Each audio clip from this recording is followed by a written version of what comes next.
Atxeden osteko tarte honetan, lehenengo bi gonbidatuak hemen ditugu, Ainara Santakiteria eta Inigo Retolasa dira.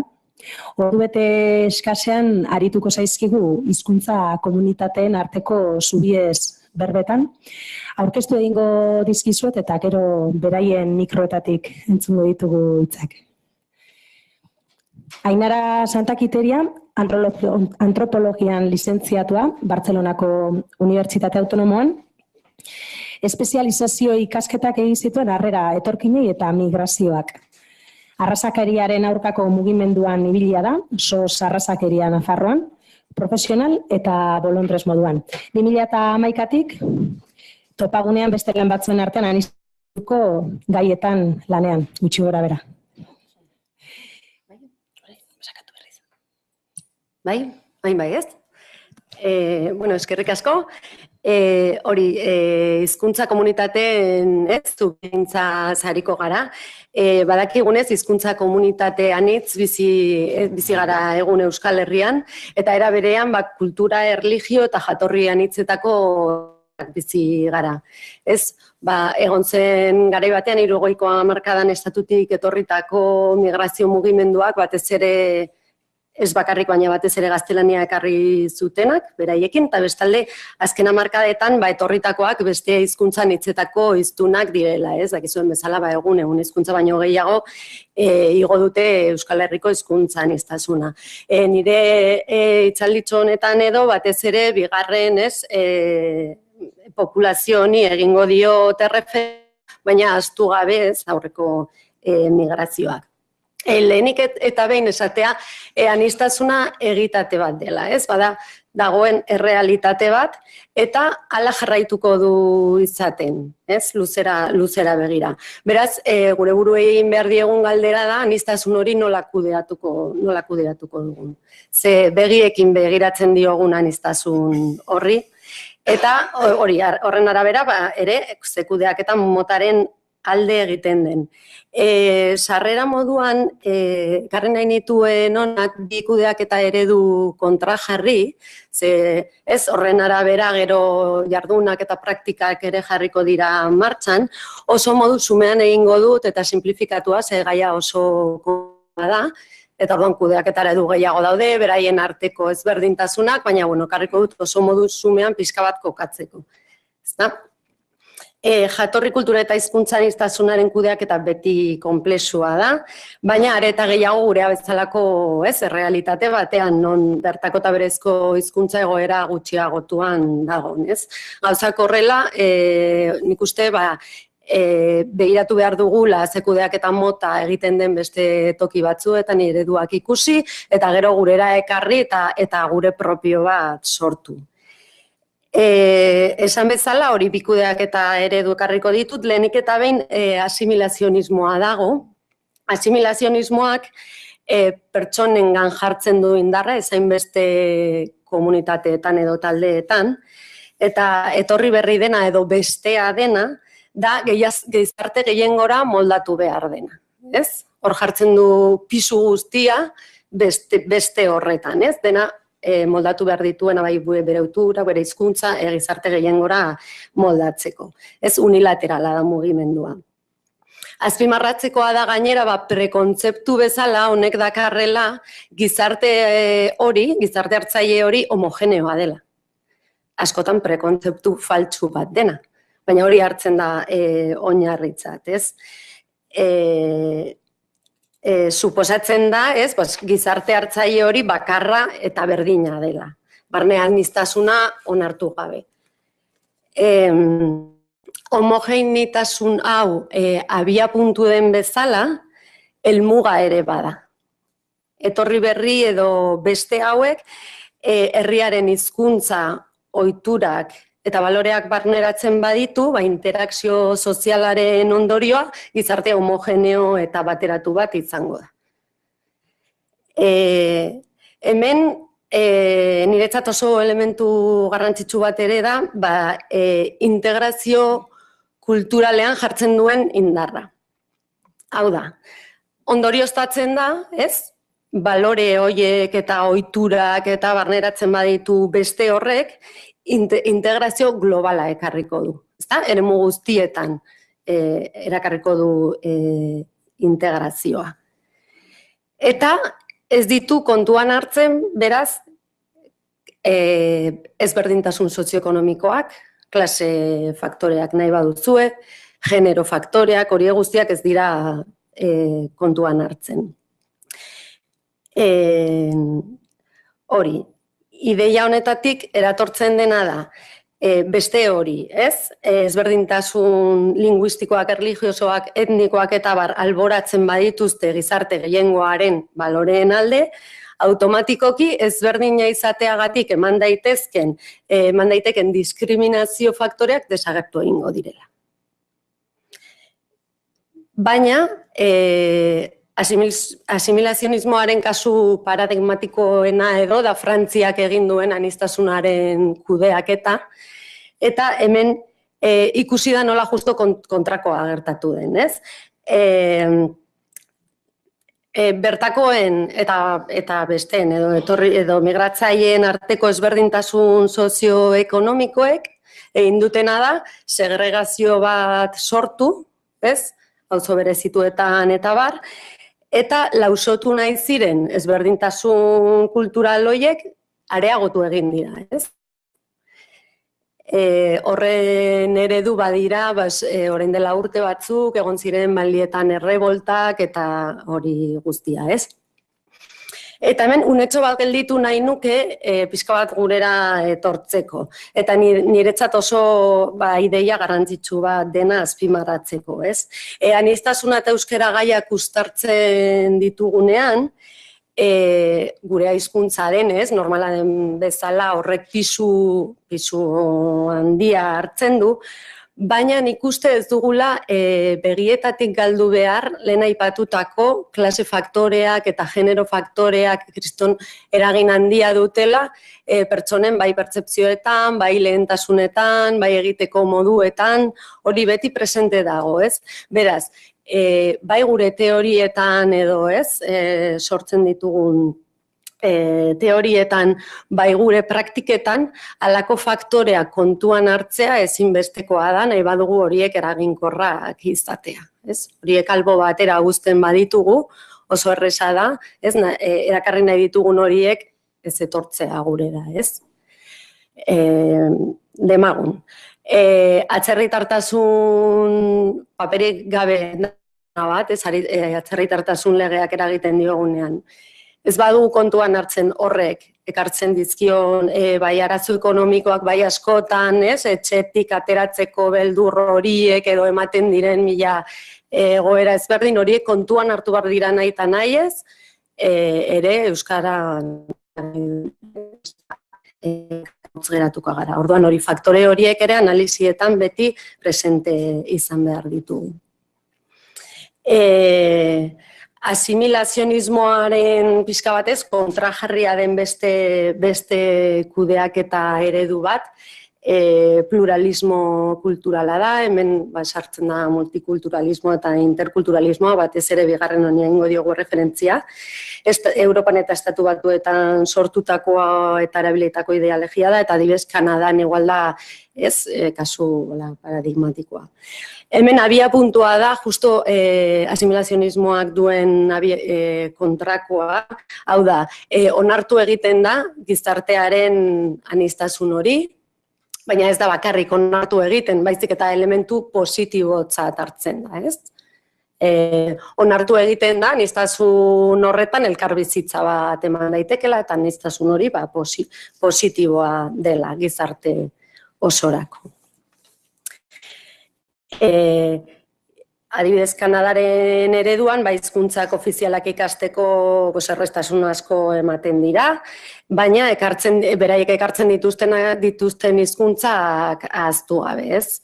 Kanadan gero badago berezitasun bat Quebecen, non ez, frantsesari indar gehiago egiten zaio eta lege berezituak dituzten. Honetan, nola asimilazionismoan bakarrik eskatzen zitzaion, ez? Dut bat ere gogoko hitzoriz, ez normalean saiestu egiten dut, integrazioa asko, orain arte asko harremandu da asimilazioarekin.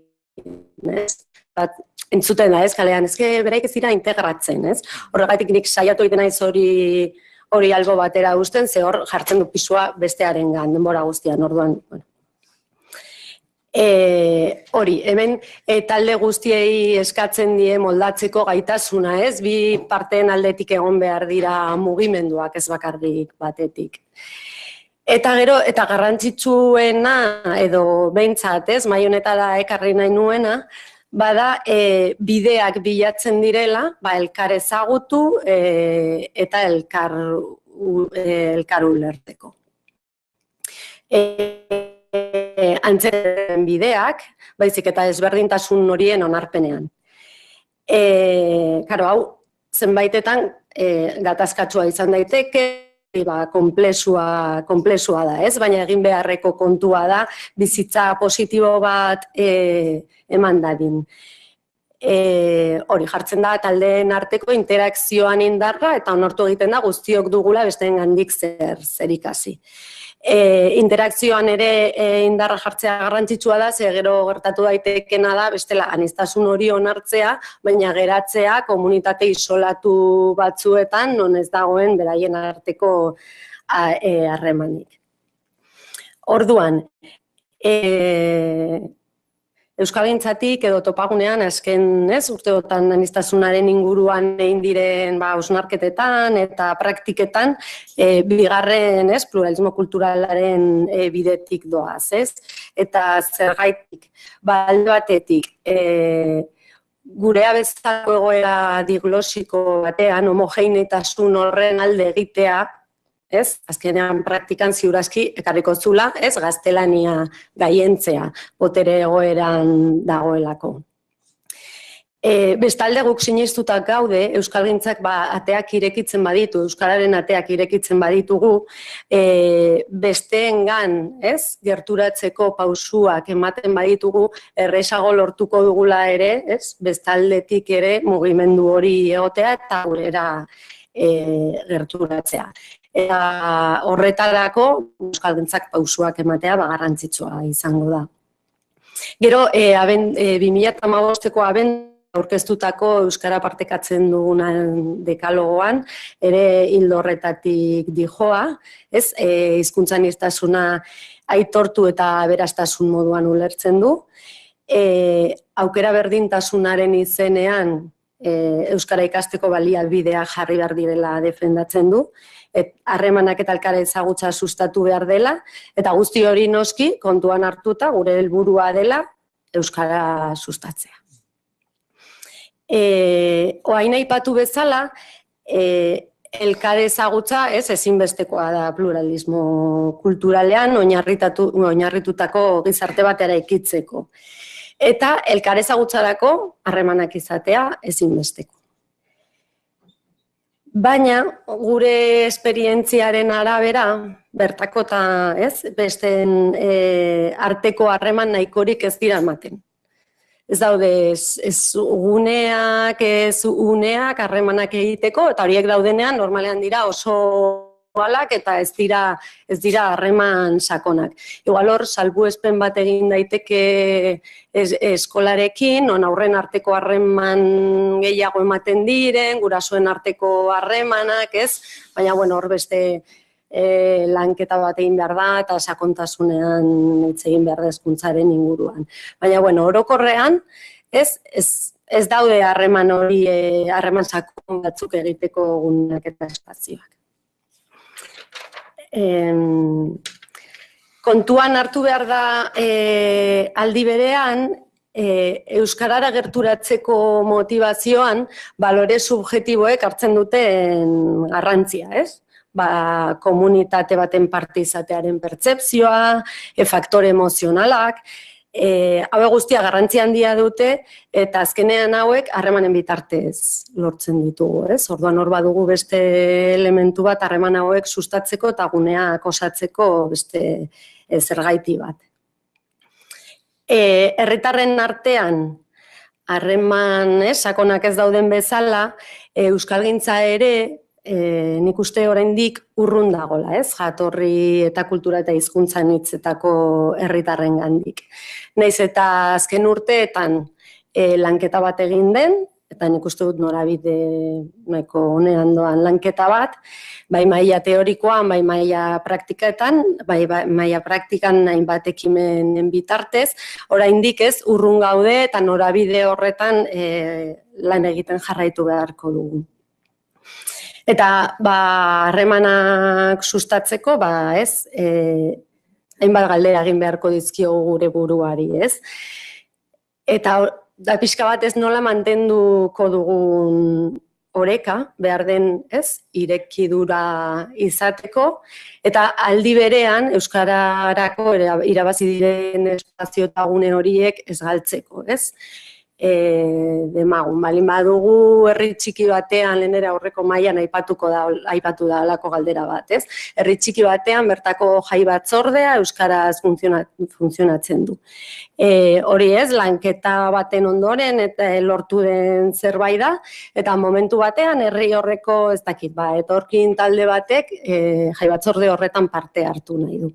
Ez da berdintasunaren izenean, parte hartzearen izenean, ez? Ateak irekitzea izango zen bidea. Baina nola kudeatuko dugu, ez? Hor egon daitezkeen hizkuntza, ez? Nola kudeatuko dugu. Galdera horiek gure buruari egin behar dizkiogu, ez? Hizkuntza komunitateen arteko harremanetan, hizkuntza gatazkak edo, ez? Arazoak ematen dira maiz, esan behar da, ez, azken urteetan, ez, areagotu den aniztasun hau, nik uste ez dituela arazoiek larritu edo handitu. Baizik eta, ez, batzutan jartzen dituela agerian ja aurretik genituen hizkuntza gatazkak. Hizkuntza gatazkek sufrimendua eragiten dute, alde guztietatik, tentsio uneak dira, eta orduan gure ustez, ez, behintzat gatazka hauek mahai gainean jarri behar dira, ez? Inguru batean jarri, ez, dagoen egoera azaleratu, eta hori landu, ez? Ikusi bakoitzaren ikuspegia zer den, elkarrekiko empatiaz, baina asertibidadearez ere, norberaren, ez, hizkuntza eskubideak babestuz, aterabide partekatuak adostea, izango litzateke bidea, ez? Jai batzorde horretan, gara, eta ikusi, ez? Bakoitzaren eskubideak hori babesteko. Interesgarria ere da, aipamen bat egitea, ez? Harremanak sustatzeko eta orain arte erabili ditugun diskursoak eta mezuei ere erreparatzea, ez? Badirudi oraindik diskurso horiekin ez dugula guztiz asmatu, bidean gaude ere, eta ez dakigu noraino mezuek note diz. Igual, errealitatetik kanpo, beraien errealitatetik kanpo eraikitako diskursoak dira, ez? Gure pertzepzioetan oinarritutakoak. Eta hori ere konpontzeko, harreman hauek sustatzen moldatuko ditugu diskurtsoak, ez? Hori, jatorren hitzetako herritarrei modu positiboan eragiteko diskursoak behar ditugu, ez?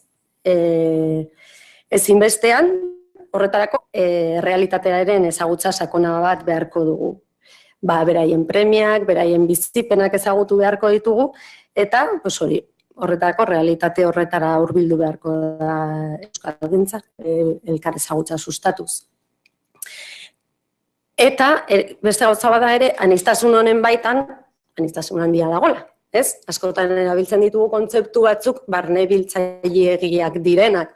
Orduan ere gero populazioa segmentatu, zer realitate oso ezberdinak daude, eta orduan diskur egokituak segmentu ezberdinei.